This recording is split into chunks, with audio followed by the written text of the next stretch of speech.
Welcome back to my channel. সকাল সকাল না মানে বিকাল বিকাল চলে এসেছি এখানে শেষদের বাড়ি।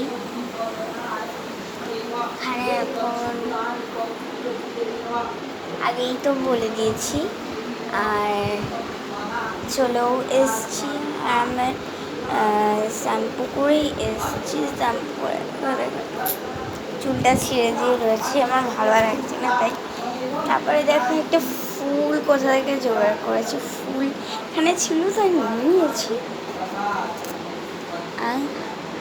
একটুখানি না না চুলটা খুলিয়ে যাবে। তারপরে এখানে এরকম করে চলো যাই, এখানে একটুখানি ফুলটা ফেলে দিয়ে চলো। এখানে একটি ডিস্কো আছে, একটু পরে আবার দেখা হবে প্লিজ। আর একটু ফোন টিপে নিই, তারপরে পরে আবার দেখা হবে। টাটা। তো ফোন দেখা হয়ে গেছে, ভিডিওটা এখানেই শেষ থাকুক। রাত্রে একটু কথা বললো, আমি আর একটুখানি ফোন দেখতেছি আর ফোন টিপে